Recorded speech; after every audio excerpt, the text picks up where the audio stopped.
a knight, a princess, and an evil king connected by destiny.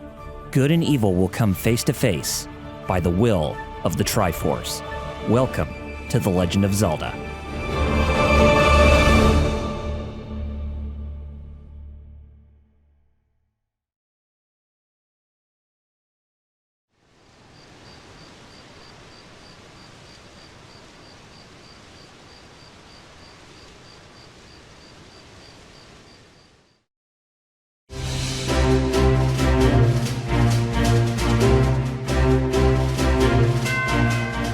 Nintendo has been prevalent within Japan's business industry since the company's conception on September 23, 1889, by its founding father, Fusajiro Yamauchi.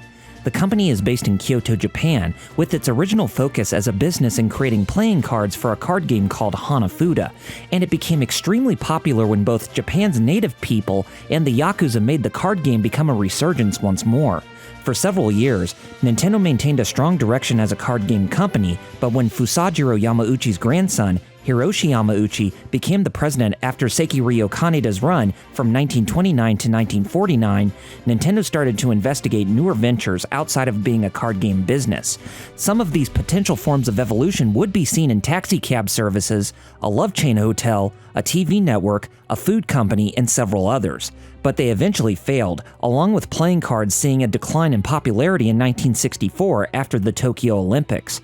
Nintendo tried to move to the Japanese toy industry, but that also became a failure. However, Nintendo managed to establish a reinvigoration for the company brand after they focused their attention on family entertainment venues that dealt with home and arcade electronics by conceiving the laser clay shooting system, which became a hit in Japanese bowling alleys in 1973. Despite the laser clay shooting system ranges shutting down due to excessive costs, the early success of that venue helped Nintendo press into the unknown with video games after the Magnavox Odyssey revolutionized the home console market, which Nintendo secured the distribution rights for the console in Japan. After a few years, Nintendo began developing their own hardware, with the color TV game home video game consoles with 4 versions being produced, as they were mostly made to capitalize on the success that the arcade game Pong made from all over the world. In 1977, when Nintendo continued their current feat with video game hardware and software development, a student product developer by the name of Shigeru Miyamoto was hired to work for Nintendo, and he worked for a man named Gunpei Yokoi with designing the casing for several of Nintendo's color TV game consoles. With Nintendo being at the forefront of both sides of video game software and hardware development, Shigeru Miyamoto would eventually lead the company to being an upper echelon of the video game industry from all over the world.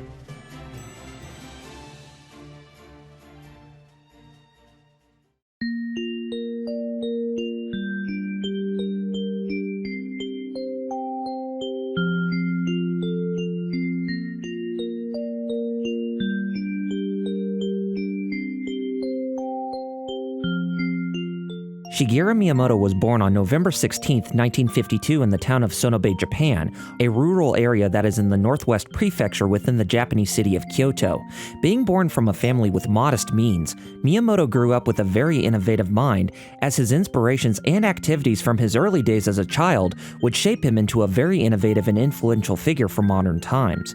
One of these early activities he did within his youth would be having the zest for adventures by exploring the natural areas that were around his home.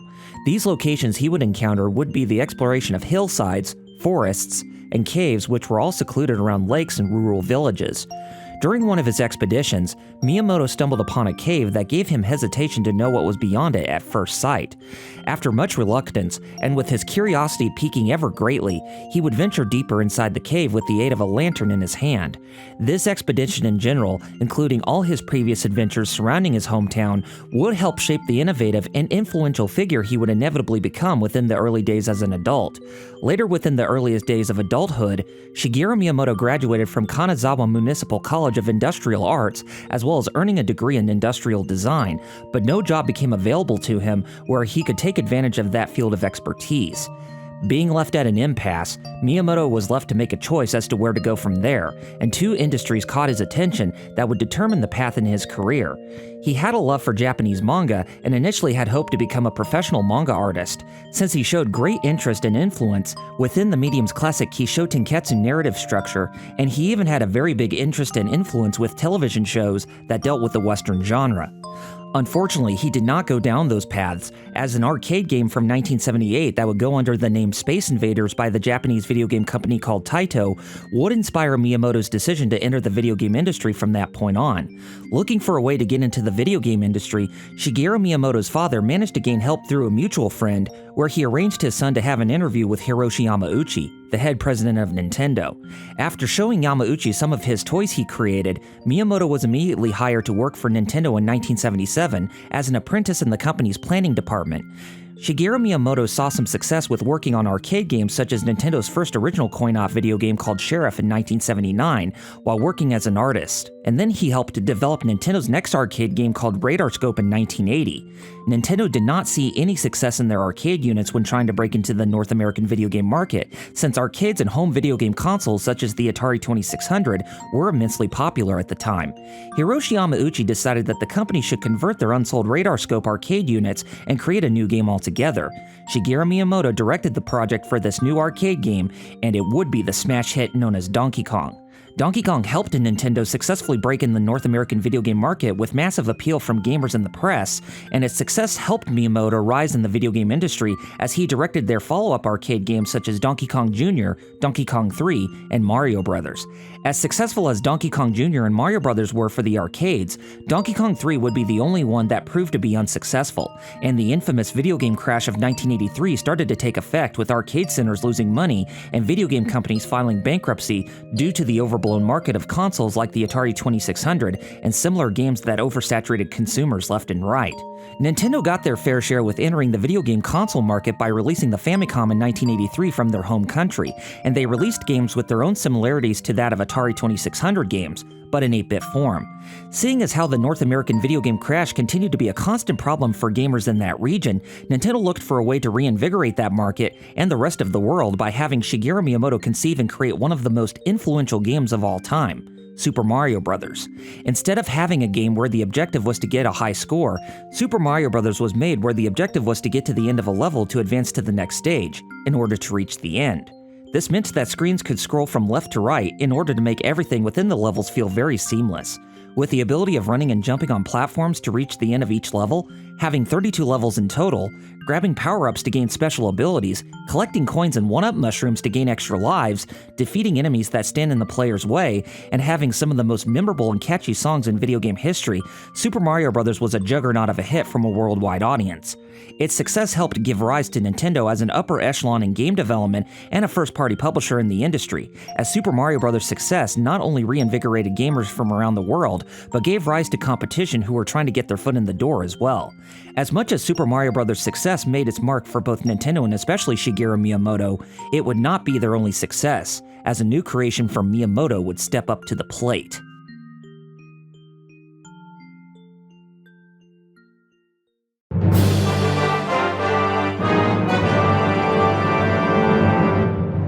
While working on and releasing Super Mario Bros. To a worldwide audience, Shigeru Miyamoto and Nintendo had another game they were working on from behind the scenes. Even though this new game and Super Mario Bros. Were concurrently being worked on by the same development team, it was important to keep their ideas and gameplay elements very different from one another. Miyamoto would oversee the project by producing this new game, and he would co-direct and co-design it along with his friend and close colleague named Takashi Tezuka. Tezuka would also oversee this game's overall story and script. The person who was helmed to be the game's main composer would be the same person who worked on the music for Super Mario Bros., Koji Kondo. Others started to get involved in the project, such as Toshihiko Nakago, Yusunari Soejima, and one other who went by the pseudonym Maru Maru. Finally, an individual who worked as a screenwriter on various anime, such as both Dr. Slump and Dragon Ball by Akira Toriyama, would be Keiji Terui, who worked on the backstory for this game's manual, where conflicts from medieval Europe were drawn as inspiration. The development for Miyamoto's second Famicom game began in 1984, at around the same time when Super Mario Bros. Was being worked on, and this game ended up being a launch title for the Famicom Disk System. The Famicom Disk System was used to place the data of games on floppy disks instead of proprietary cartridges, as this allowed for save states to be written onto the disks. While it would be a peripheral that would be exclusive to the Famicom in Japan, the United States and Europe would receive an alternative by having batteries installed into the cartridges to take place with writing the save states of the game. Exclusively for its release in the United States, the packaging designed by Nintendo of America featured a small portion of the box cut away to reveal a unique gold-colored cartridge, even though games on the Famicom were practically able to do the same thing. Going back to keeping the ideas between this game and Super Mario Bros. Different from each other, one of the things that Shigeru Miyamoto downplayed was the use of a score system, as he wanted this new game to be all about completing the experience from beginning to end.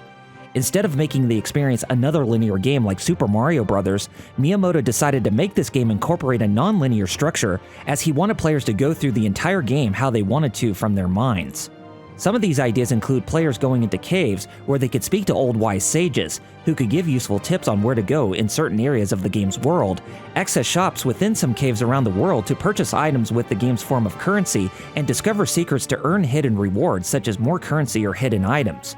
For this game's story, Miyamoto envisioned the idea of where the main protagonist would save a princess from a power-hungry warlord, but the hero would not necessarily be an established character, as he wanted him to represent the player who are given a blank slate as to what the game's world is like and inhabited with. That way, the hero would start off having their own individuality or methods when compared to established heroes like Mario.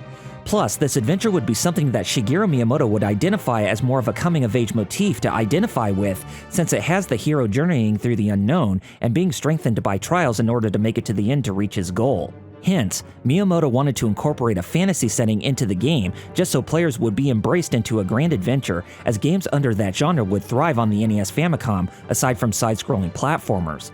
The idea of using a fantasy setting made many believe that Miyamoto was using works of literature such as the stories of Middle-earth like The Hobbit and The Lord of the Rings by J.R.R. Tolkien as inspiration. However, it would not be Miyamoto that would go by that idea, as Takashi Tezuka would be responsible for the game's direction and story and setting.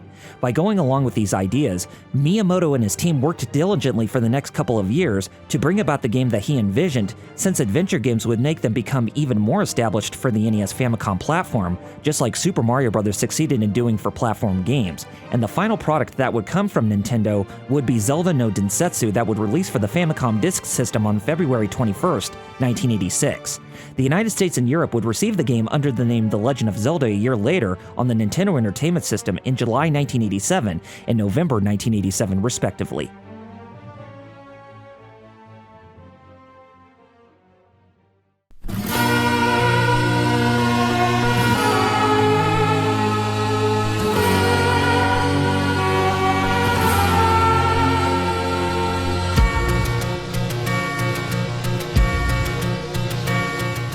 The Legend of Zelda would become an adventure game with action and RPG elements. Its setting would revolve around the Kingdom of Hyrule, with its geography taking place in the south, where the land's highest peak would be the hilly and rocky terrain known as Death Mountain. Not only that, but the Kingdom of Hyrule holds and protects a treasured relic known as the Triforce. The Triforce is a sacred treasure that is made up of 3 different triangles, where each one hosts the force of power, wisdom, and courage, and anyone who connects the whole creation will make their wish come true. As influential as a relic that the Triforce would be, it would attract those with a dark heart and evil mind, as it would bring about a deadly despot named Ganon, a boar-like wizard who manages to invade Hyrule and steal the Triforce of power. On top of which, he kidnaps Hyrule's princess as leverage to rule over everything. The damsel in distress would be none other than the game's titular character, Princess Zelda. Zelda is a wise, kind-hearted, and caring individual of royalty who succeeded in shattering the Triforce of Wisdom into 8 fragments while having them hidden inside different labyrinths, where Ganon cannot even find them before ending up getting captured. Before Zelda's abduction, the princess commands her nursemaid named Impa to seek out a person who is courageous enough to stand up to the evil tyranny of Ganon, to which her travels bring her to meeting a young boy named Link, who saves her from being attacked and assaulted by Ganon's henchmen during her search. Upon hearing the wise lady's plea, Link makes it a mission to travel around Death Mountain to locate the 8 pieces of the Triforce of Wisdom in the 8 different dungeons and defeat the despotic criminal in the final 9th dungeon to save Princess Zelda and Hyrule from any more of Ganon's conquest. As much of the story is not given in the game, most of the lore behind the events of its story is left to the instruction manual, which was unprecedented for a game of that magnitude. The only thing players are given as a story is the prologue after the title screen, as it also serves the purpose of what players must do in the adventure. Link is a boy who becomes the game's silent protagonist, as his role is that of the player, where the decisions they make can influence how they want to play the entire game. That way, each player would go through the game under their own direction since no linear structure is present.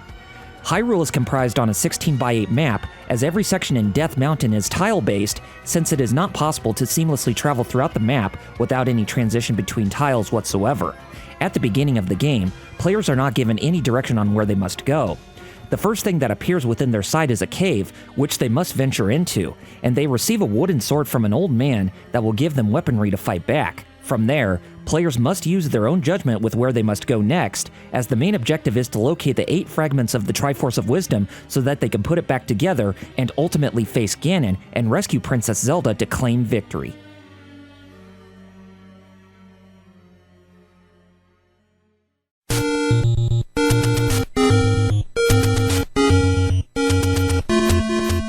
As Super Mario Bros. Became simplistic in its structure, The Legend of Zelda would follow suit. However, the game ends up being a non-linear adventure, as players must ascertain and determine where they must go and unearth where the 9 dungeons are on Hyrule's map. Going through the different tiles on the world map, players go through forests, lakes, caves, hillsides, and dungeons that are scattered all around Death Mountain to fight enemies and procure resources to benefit them on their adventure.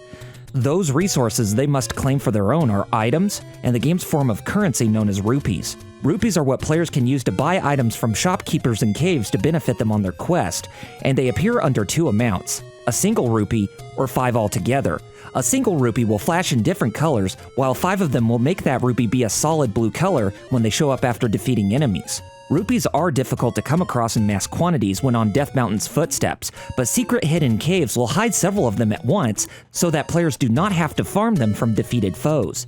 The items that players purchase can range into almost anything in offensive and defensive means. Aside from just the wooden sword that players start off with in the cave from where they start the game, several items appear with many uses that will prove beneficiary on their adventure.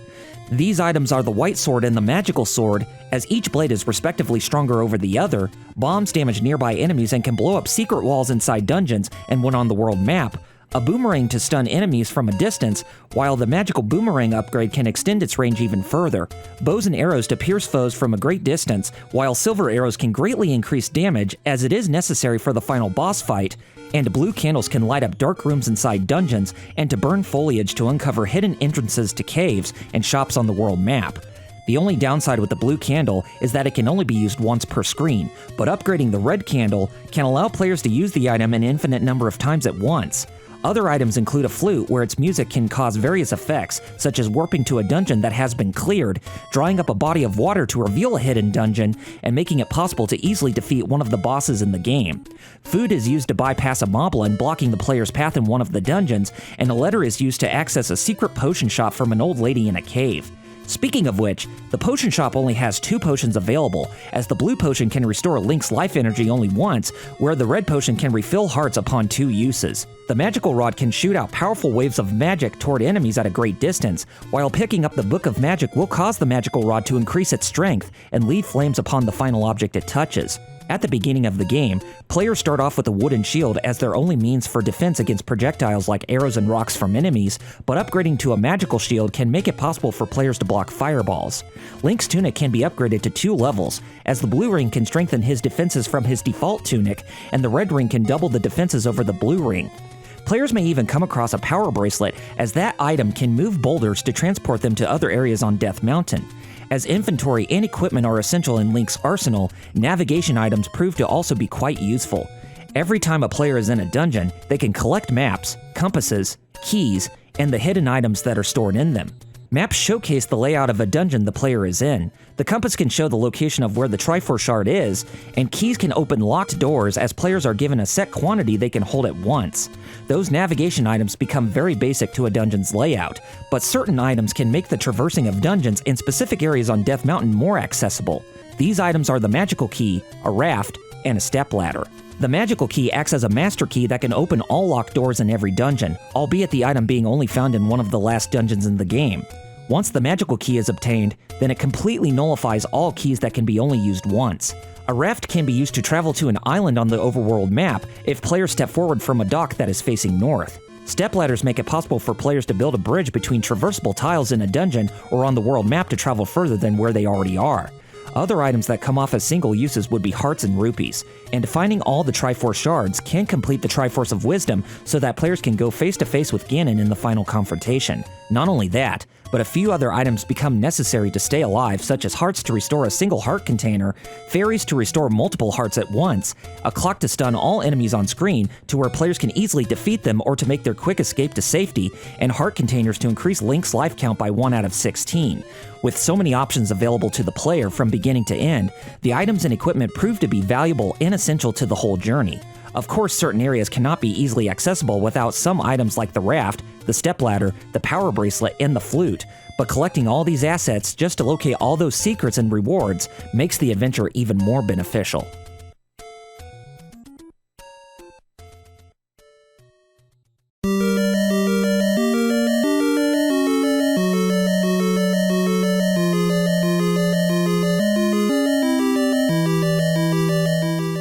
If there is one thing that any game would need in order to bring about challenge, then the element of adversity must be commonplace. The Legend of Zelda on the NES is no exception, and the number of enemies and bosses encompassing Hyrule brings more life into the land.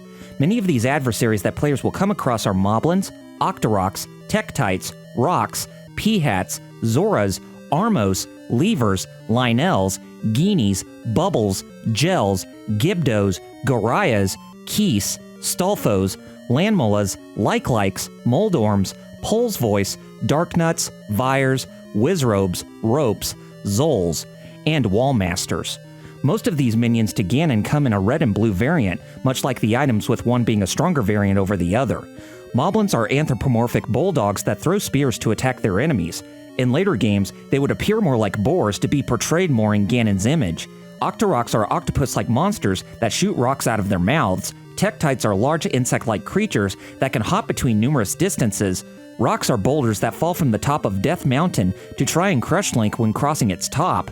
Peahats are plant-like enemies that can use their petals as a propeller to fly into the sky in short spurts. Zoras are a race of anthropomorphic fish that pop out of the water in the lakes of Death Mountain to shoot out fireballs at their prey. The Armos are knights that come to life when touched and can guard passageway into secret caves. Levers are sandworms that emerge out of sand to attack foes and retreat after a short period of time. Lynels are warriors resembling a centaur that can shoot sword beams when their foes are nearby. Genies are ghosts who pop out of the graves in Death Mountain Cemetery. Bubbles are orb-like creatures who will stun Link to prevent him from using his sword and items temporarily. Gels are foes resembling water droplets that move side to side every few seconds. Gibdos are mummies who have strong defenses based on the wrapped bandages all over their body. Gorayas are orc-like creatures who specialize in throwing boomerangs to hit their enemies at a great distance. Keese are bats in this game who fly around in whatever room in a dungeon they are in.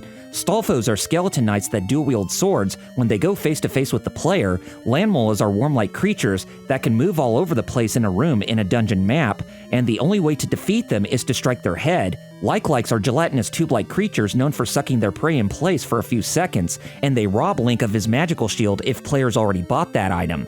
Moldorms are worm-like enemies that can slither all over the place, and each of the 4 appendages on its body can be damaged individually. Pole's Voice is an imp with rabbit-like ears that can randomly jump when they move from place to place. Darknuts are knights known for having impenetrable defenses when attacked head-on, but can only be damaged from their sides or with their backs turned from the player. Vires are anthropomorphic bats that can randomly jump around when moving, and damaging them will make them turn into a Keese in place. Wizrobes take the form of wizards that shoot waves of magical energy toward their foes at great distances and can teleport to different parts of the room they are in. Ropes are snakes who will charge at their prey if they are standing on the same X or Y axis that Link is on. Zols are slime-like enemies that can downgrade itself into multiple gels if taken damage from the player.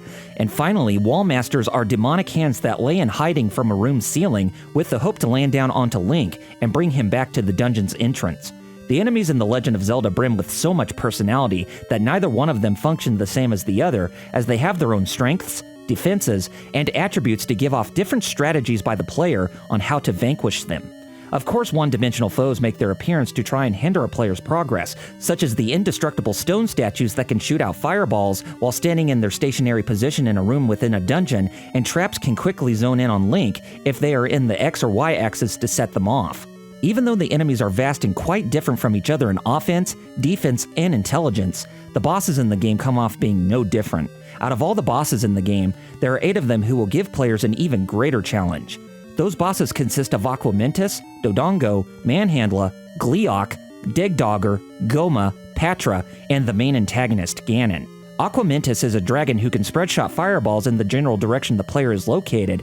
Dodongos are saurian monsters that resemble a ceratopsid dinosaur and a rhinoceros, and their only weakness is bombs, as they must devour them to explode and damage their internal organs.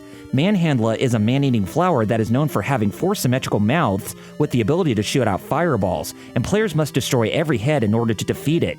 Gleeok is a multi-headed dragon that can shoot multiple fireballs at once, and just like Manhandla, the multiple heads must be slain in order to defeat the boss. Digdoggers are giant sea urchins known for having impenetrable bodies, and loud sound is the only way for the creatures to be left defenseless so that players can easily defeat them. Goma is a giant arachnid who also has a body with indestructible defense, but the exposing of its eyeball can leave the creature vulnerable to arrows from a bow to successfully vanquish it. Patra is a monster consisting of numerous winged eyeballs with 8 small ones protecting its leader, which is the biggest eyeball out of all of them. Lastly, Ganon reigns supreme for the game's final boss, and he'll use the technique of darkness to teleport from place to place in his lair and out of Link's sight to gain an advantage in hurting him. However, if players are able to strike him from whatever place he is hiding within that slight second he is stationary, it'll cause the warlord to be briefly stunned, and for players to strike at him with a silver arrow to reduce the orc to ashes and revealing the Triforce of Power. The enemies come off being vast in numbers and bosses being varied with different strategies on how to defeat them, but their separate nuances and different forms of intelligence makes Ganon's army a force not to be reckoned with, as challenge comes off in deep strides throughout the adventure.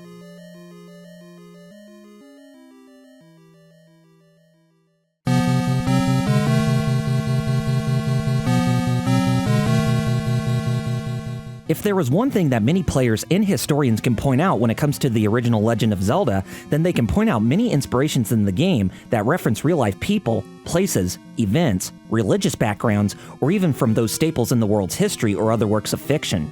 Even though the game may seem original just from looking at the game at face value, inspirations from other material are mandatory to shape the world in a work of art, with Nintendo following that structure when working on The Legend of Zelda. One of these staples that became very popular even to this day with the series is the Triforce, the sacred relic consisting of 3 golden triangles fused together to form an even bigger one.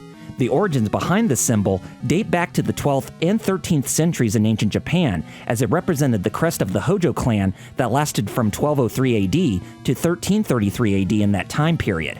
The Hojo were considered to be an offshoot of the Taira and Kanmu branch that originated in Izu province. Hojo Tokimasa became Japan's first shogun after helping his son-in-law, Minamoto no Yoritomo, with defeating the forces of the Taira clan in the Battle of Dan no Ura, and then usurping full power by becoming a shikin to the child shogun, where the shogunate permanently transferred their control to the clan. The consequence of this action turned the shogun into puppets and hostages of the Hojo clan. This reign lasted for over 100 years, until several forces joined together to overthrow and dissolve the clan that eventually gave birth to the Ashikaga shogunate. The Hojo clan's crest is called the Mitsu Uroko in Japanese, which translates as 3 scales in English. It could be surmised that the Triforce follows that same principle, as each triangle governs the force of courage, wisdom, and power individually. The significance of the Mitsu Uroko may seem like it is prevalent to the Triforce in The Legend of Zelda, but the symbol is still widely used in Japan today, with the Mitsu Uroko Energy Corporation establishing the symbol for their own company. Saying the symbol of the Triforce comes off being original couldn't be further from the truth in today's world. Another reference in The Legend of Zelda on the NES Famicom that many come to point out is the Kingdom of Hyrule representing the religion of Christianity. Several point to this fact, as the Book of Magic and the shields that are used by Link and Darknuts have the Holy Cross embedded on them. This was enough for people to even state that Link is Christian all throughout. In fact, the Book of Magic was called the Bible in Japanese before the name changed for its overseas localization. Not to mention, it could also be speculated that Ganon was supposed to represent Satan or the devil, since he is the main antagonist in the game, as Lucifer became a fallen angel in the Bible. For whatever reason, the Christian references in later installments end up being minimized or fully omitted, as it seems likely that Nintendo wanted to avoid controversy since religious stances have become a divisive topic for today. Not to mention, there's hardly any explanation for its importance in Hyrule, since its place in history comes off being very vague. Lastly, the importance of Zelda's name is one that dates to our world's history, as the American novelist Francis Scott Key Fitzgerald, or F. Scott Fitzgerald for short, married another American novelist who was also a painter, playwright, and socialite named Zelda Sayre on April 3, 1920, thus being married as Zelda Fitzgerald. Ergo, that would be the name given to the Princess of Hyrule in The Legend of Zelda. When Shigeru Miyamoto was presented with Zelda's name being referenced to that of the wife to the famous novelist, known for his famous works on The Great Gatsby, This Side of Paradise, and Tender as the Night, Miyamoto could not get behind the idea at all, but thought that the name is very likable. It wasn't just references to outside sources that became synonymous to what established The Legend of Zelda as it is, but visual depictions also became a thing as well. Namely, this was in relation to how each dungeon is laid out and what it is shaped as on a dungeon map. Level 1 takes the shape of a bird, Level 2 takes the shape of the moon, Level 3 takes the shape of a manji, while others thought it depicted a swastika, as that became the symbol of Nazi Germany as led by Adolf Hitler during the times of the Great Depression and World War II. Level 4 takes the shape of a snake, Level 5 takes the shape of a lizard, Level 6 takes the shape of a dragon, Level 7 takes the shape of a demon's face, Level 8 takes the shape of a lion's head, and Level 9 takes the shape of a skull. Aside from Level 3, the depictions of the dungeon layouts hold no meaning or relevance to anything in world history or folklore, as they could be seen to broaden the visual appeal than referencing other works. While there are plenty of other references and visual depictions that one can easily point out being in relation to the game or its people and setting, those are the ones that most will immediately take notice of whenever they look at everything the first game has to offer. There are other references and visual depictions that are in place for future games in the franchise, but those are best saved for another day.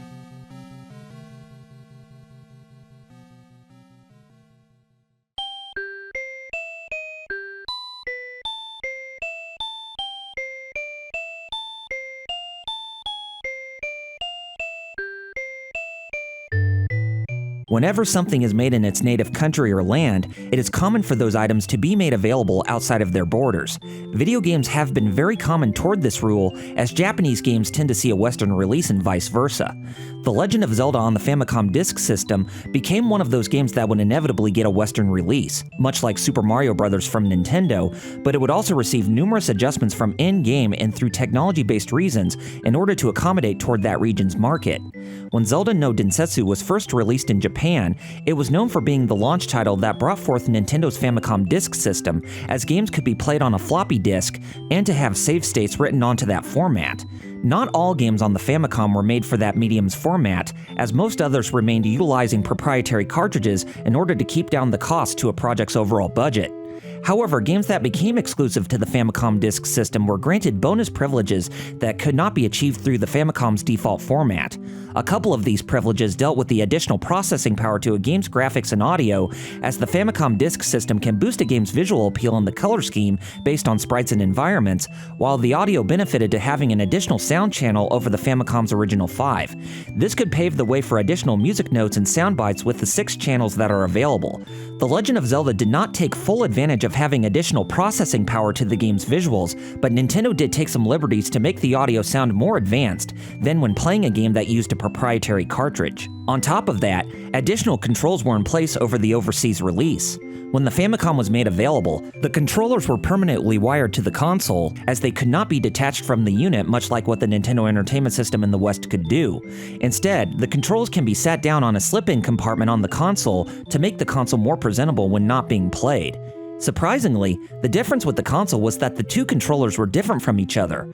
While the controller for Player 1 was the same as playing a controller on the Nintendo Entertainment System, the controller for Player 2 sports a minute difference over the other: a built-in microphone. Speaking into the microphone on the second controller can do all sorts of things, like damaging and defeating enemies when they are weak to loud noises, or speaking into it when given that prompt during gameplay. The Legend of Zelda is one of the few games on the Famicom that takes advantage of the feature by making it a weakness to Pole's Voice and Dig Dogger, since they detest loud sound.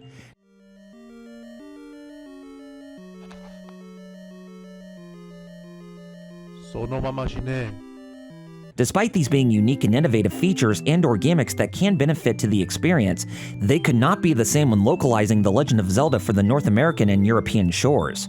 Since the Famicom Disk System was exclusive to Japan, the Nintendo Entertainment System still made use of the console's proprietary cartridges with the default settings in the graphics and audio, while the controllers are one and the same with no built-in microphone in them. Inevitably, changes had to be accommodated to fit the game and make it playable outside of Japan.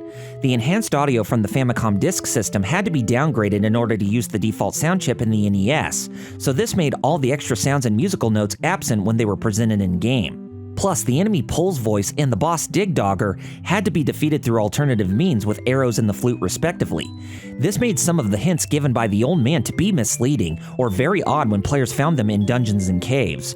Some of the sprites had to be adjusted to make certain things more presentable, like the Zoras having a black outline and redrawn eyes and mouths. Going back to the game originally having Christian overtones throughout the whole journey, Nintendo of America enforced strict guidelines from its president Minoru Arakawa and chairman Howard Lincoln, as any games that involved mature content, alcoholism, religion, and elements of death had to be changed to less threatening ideas or to be completely removed in their entirety. Although the Christian elements in the game were mostly removed, the only thing that was kept intact was the Holy Cross as seen on the shields in the Book of Magic. When the game released in Japan, it released with the yellow disc, along with the logo of the game written in kanji inside of its packaging. When the game was released on the Nintendo Entertainment System, there were 2 releases for it, with one being made available as a limited edition golden cartridge, while the second release's cartridge sported more of the traditional gray color as seen with every other NES game at the time. Funnily enough, the NES release of The Legend of Zelda would release in Japan a mere 7 years after it released in the West, but it would release under the Famicom's proprietary cartridge instead of the Famicom Disk System to showcase the changes made when the game was originally localized for the West.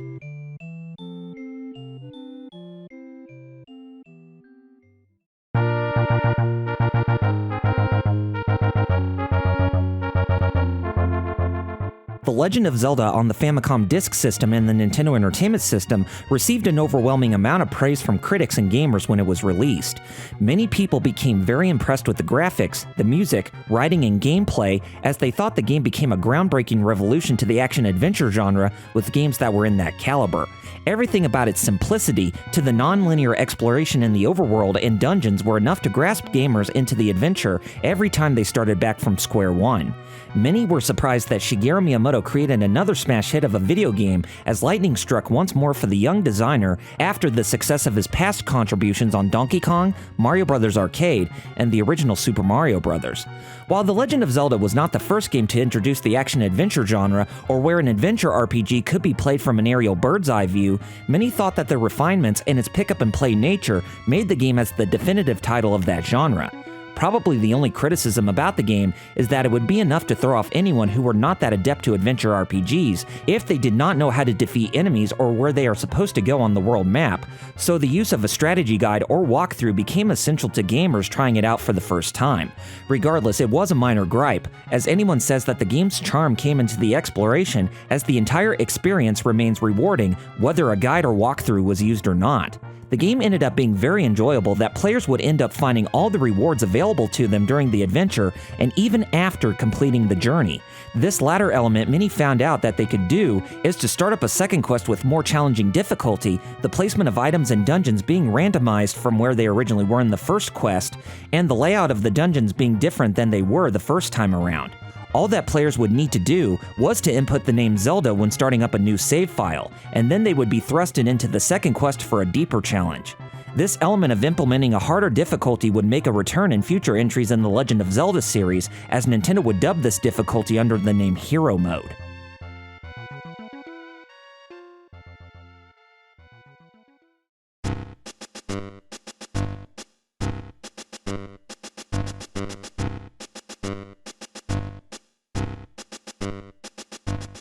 Even though the game received so much praise for the characters, enemies, bosses, gameplay, and setting, something else about The Legend of Zelda that became very memorable toward gamers was its incredible soundtrack as composed by the musician for Super Mario Bros., Koji Kondo.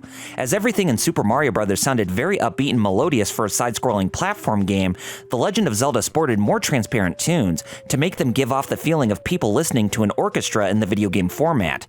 The title theme and the overworld music would resonate within the hearts of gamers as the two themes that became the most memorable about the game. Even though both themes sounded practically the same, with one sounding slower and the other sounding faster, they were enough to give gamers the feeling as if they were to become a part of an even bigger adventure than those seen in side-scrolling or action-based video games. According to Koji Kondo at Nintendo, the main theme for The Legend of Zelda was initially planned to use the song Bolero by the French composer Maurice Ravel. However, the song had to be changed late in the game's development, as the copyright had not yet expired to become public domain. Fortunately, the time it took to compose the overworld theme for The Legend of Zelda took only a day, after having the need to change the composition, and its structure would be used to shape up the piece for the main title theme. It wasn't just those pieces of music that many came to be fond of, as certain other jingles and music cues were memorable in their own right, like the item obtainment fanfare, the jingle when discovering secrets, the flute when discovering level 7 or when taking on Dig Dogger, and even the tune when players finally rescue Princess Zelda at the end of the game.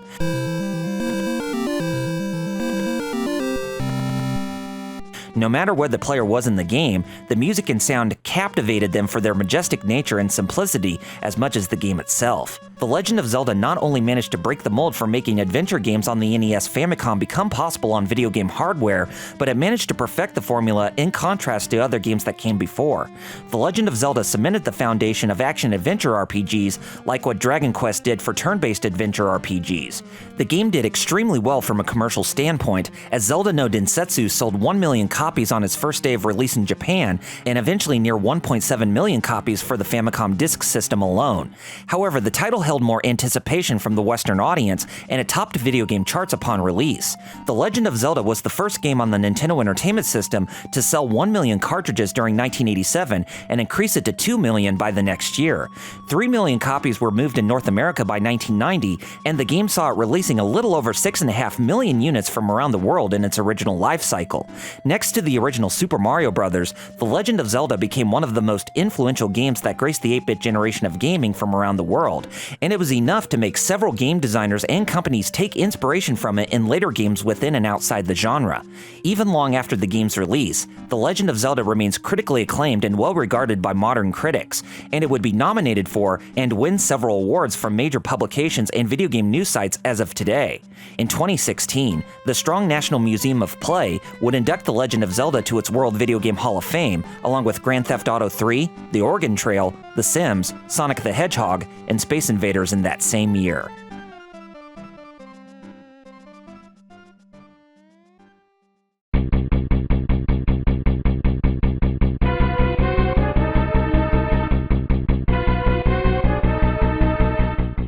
With the action-adventure genre becoming more popular and better refined over the years, people will often return to the game that shaped the formula under the guise of re-releases.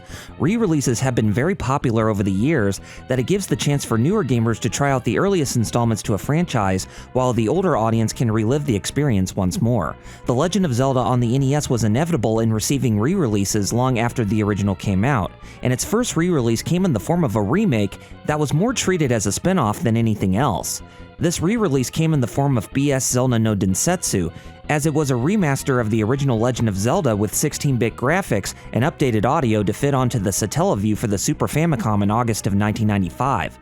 The Satellaview was a modem that released exclusively on the Super Famicom in Japan, as it was developed between Nintendo and a now-defunct satellite radio company called Saint Giga, and the purpose of the peripheral is to download games, magazines, and other media through satellite broadcasts, as the device incorporates 1 megabyte of ROM space and an additional 512 kilobytes of RAM.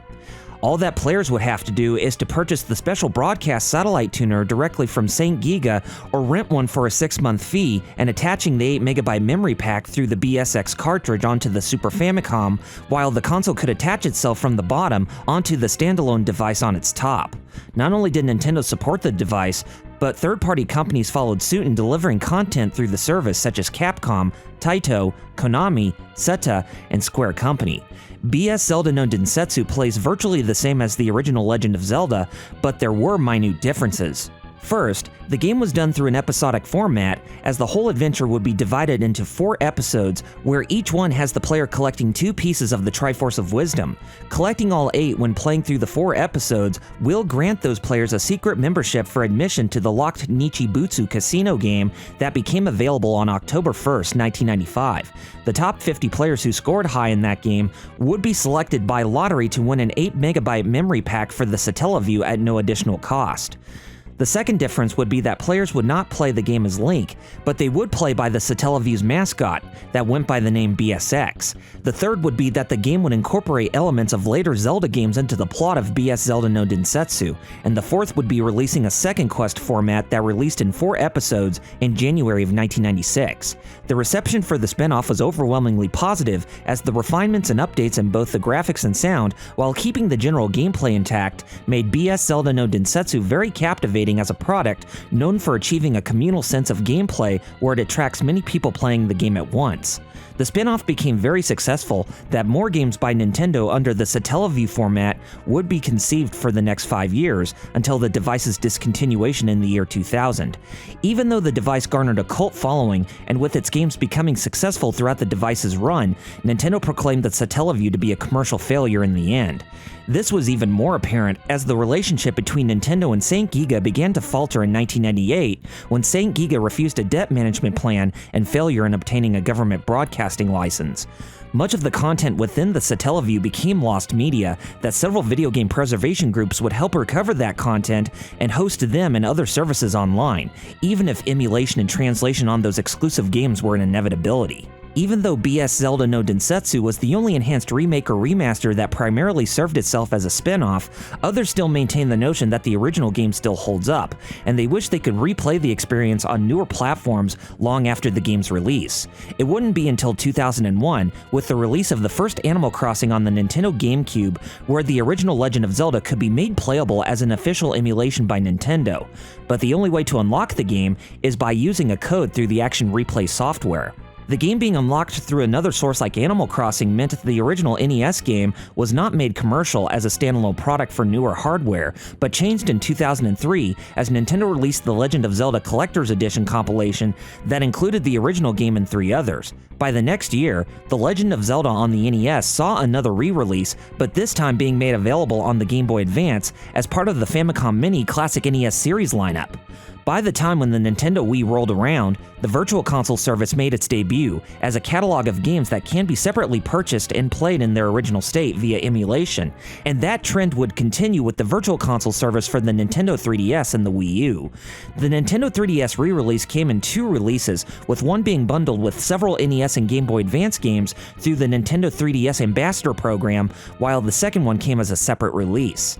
In the most recent times, The Legend of Zelda made it as one of the launch titles for the NES Famicom lineup for the Nintendo Switch Online service that can stream retro games through Nintendo's online structure, and by November 2021, a Legend of Zelda edition of the Game & Watch Mini handheld came under a limited release that includes the original game and 2 others, as well as a modification on one of the original Game & Watch games. Playing the game in its entirety did not restrict itself to that alone, as limited means were conceived to play the original Legend of Zelda as a demo or a series of remix challenges, while adding in some spin from other titles that released during the NES Famicom's life cycle. The game that made the original Legend of Zelda as a playable demo appeared in Super Smash Bros. Brawl for the Wii, and with the series of remix challenges appearing on the first volume of NES Remix on the Wii U, and through the Ultimate NES Remix on the Nintendo 3DS. Nobody knows when the next re-release of the original game will occur, but they can be rest assured that it will be made available on successor consoles put out by Nintendo for years to come.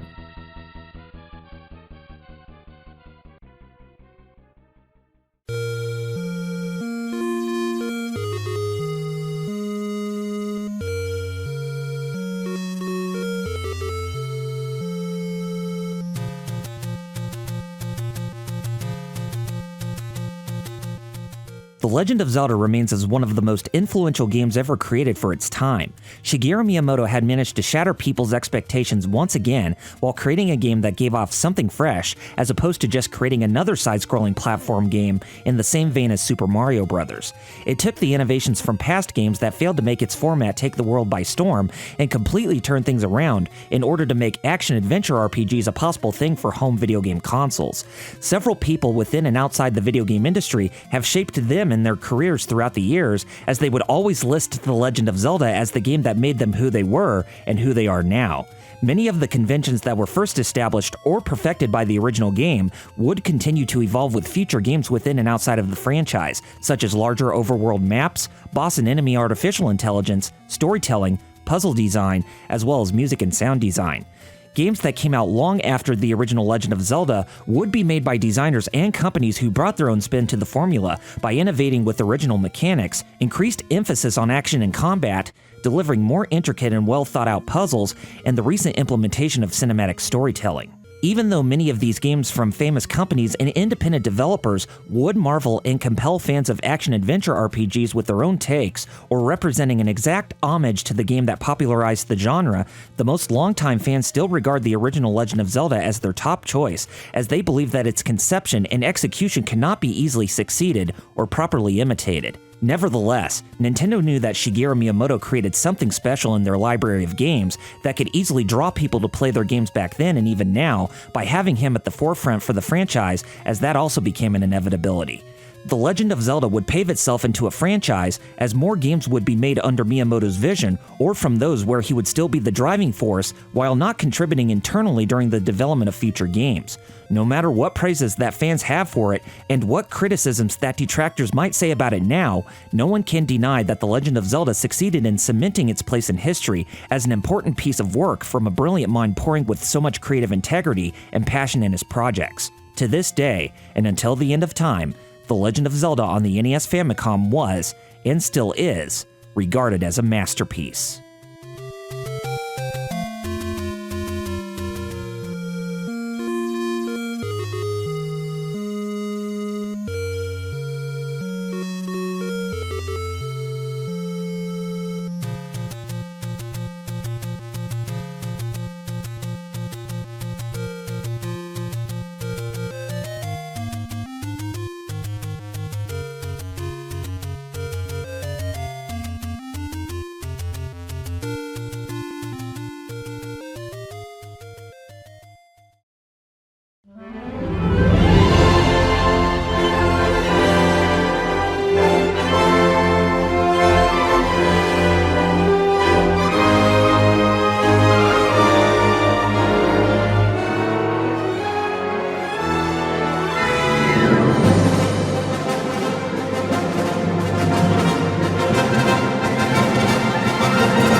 Next time in RRPG's Legend of Zelda Retrospective, Shigeru Miyamoto would take charge of producing the next game in his newly established franchise on the NES Famicom, but the changing gameplay elements and structure would make the sequel become one of the most divisive installments for the series in Nintendo's history.